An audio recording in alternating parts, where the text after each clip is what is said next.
Please take your seats. The Honorable Mark Tambino, Vice Governor, the Province of Pangasinan, Congressman of the 2nd District, Congressman Jumel Espino, the board members present here, maraming salamat sa pagdala niyo sa aming pagtitipon sa loob ng kampo. Of course, Mayor Paul Gatawil, our host, the Provincial Director, Colonel Red. Magandang hapon. Good to see you again. Alam nyo, I've known him since way back when he was still Chief of Police of Imus, Cavite. And I tell you, he's a doer, he's a performer, and a no-nonsense officer. I've known him that well. The other cavaliers present here this evening, Congressman Akot, Congressman Sam Pagdilaw, and my former comrades in arms in the Philippine National Police, magandang gabi sa inyo lahat. Mayor Batawil, Mayor Paul, you were correct. While Eliza was singing, I was having goosebumps. Talagang sinabi ko kay Colonel Red, sabi ko, sino nag-compose yan? Napakagandang kanta, very touching, and talagang tama, nakatama dito. And sino mang pulis ang makarinig o anak ng pulis ang makarinig, definitely will be touched by that song. Not just the composition, but the lyric itself. Kanina nabanggit ni Mayor Paul, what is right must be kept right. What is wrong must be set right.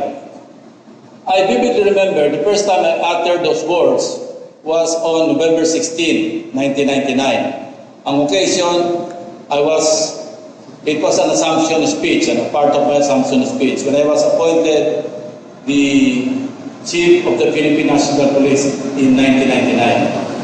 And we hit the ground running. I chose, of course, he was there ahead of me. Si then Director Mayor Ako was Director for Controllership. And of course, I retained him. He was my advisor, number one advisor. He was my mentor. Siya yung nag-author nung the ICUs of the PNP. You know, alam niyo yung ICU ng PNP? The inept, the corrupt, the undisciplined.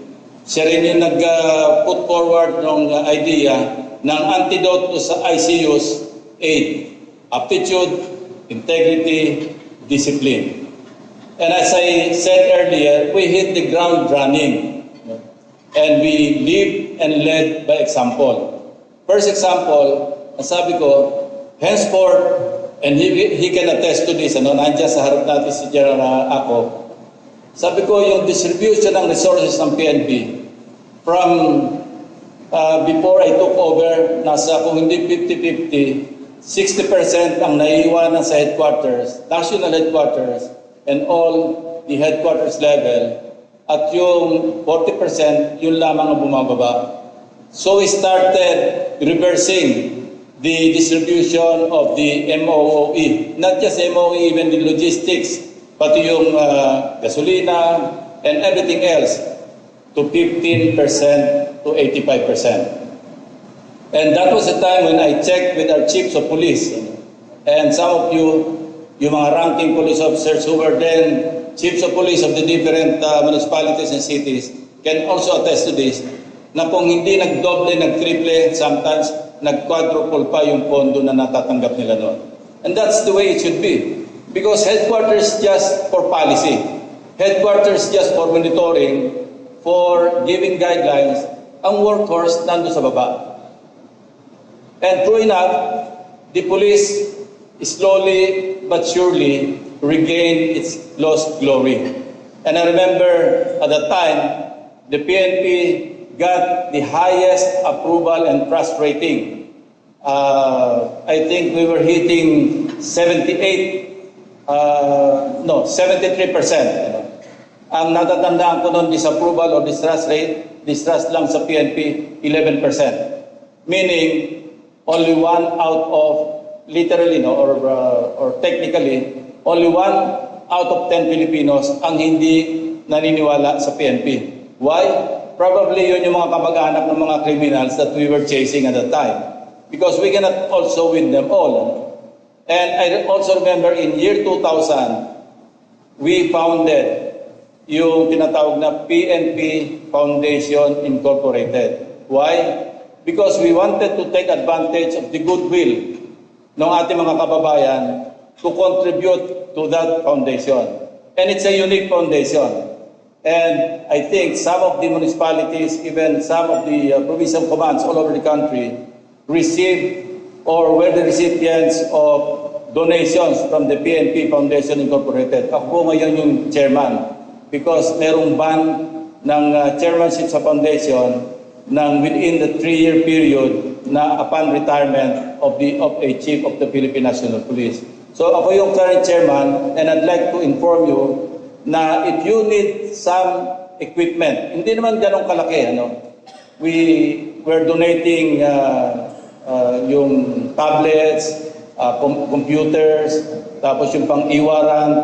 And so far, we have already donated, I think, at least 50 million pesos worth of equipment to the different units of the PNP. One of the guidelines that I asked the Board of Trustees, kung sino yung malayo o sino yung halos hindi marating, yun ang unahin sa pagbibigay ng mga equipment. Even sa firing range or sa obstacle course, nagbibigay yung PNP Foundation. We have in our corpus right now something like 187 or 190 million pesos. And what's unique in this foundation, ang pwede lang gamitin for donation and the sole beneficiary is the PNP, yun lang accrued earnings. Yung corpus is being held perpetually, meaning it will outlive all of us. It will stay there, the corpus, and it will keep on adding. Doon sa yung pinaka-corpus, yung pinaka-seed money, it will never be depleted simply because of that provision in the charter that only the accrued interest, earnings doon sa corpus, yung pera nando sa foundation, ang pwede lang gastusin para sa pag-donate sa PNP. And I think yung mga chiefs of police na nandito, nangangailangan equipment, all you have to do is to write us a letter with a list of the equipment that you need. And we'll process that, and one of these days, you may be the recipient of such donation.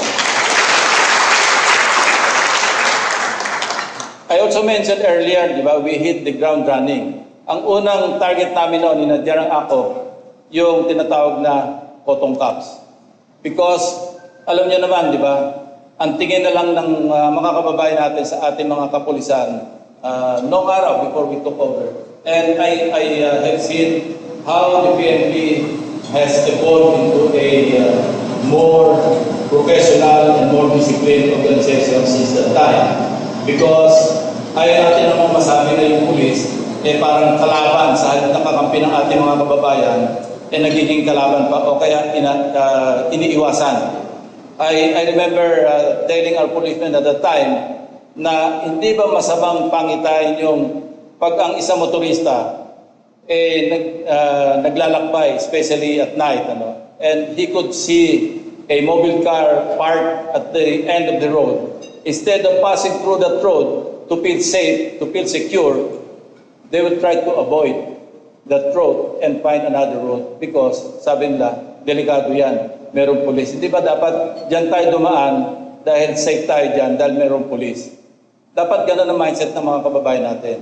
And that we try to inculcate in the minds of our policemen that we really should be more professional serve with integrity, kasi yung motto natin, di ba? Serve and protect.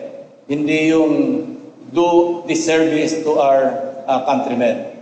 So, and I hope under the leadership of Colonel Red Maranan, because I told you I've known him since way back, the Pangasinan Police Provincial Office will really deliver the goods, the services that our countrymen or the Pangasinenses really deserve. As a senator, ito alam din ito ni Congressman Acop and the other congressmen present here. Kami rin yung takbuhan ng PNP pagdating sa budget deliberation. And I see to it, we always see to it na laging merong augmentation, yung pondo ng PNP. We have raised your MOE per capita, no? Dahil hindi natutugunan yung on a per capita basis yung MOE ng police.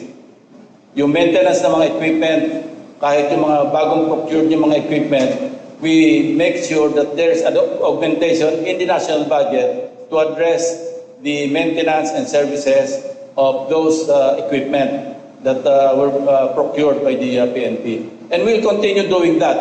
As long as we are in the Senate, in the Congress, we'll see that we'll be your allies in the PNP. Of course, we don't expect anything in return except yung honest and good service.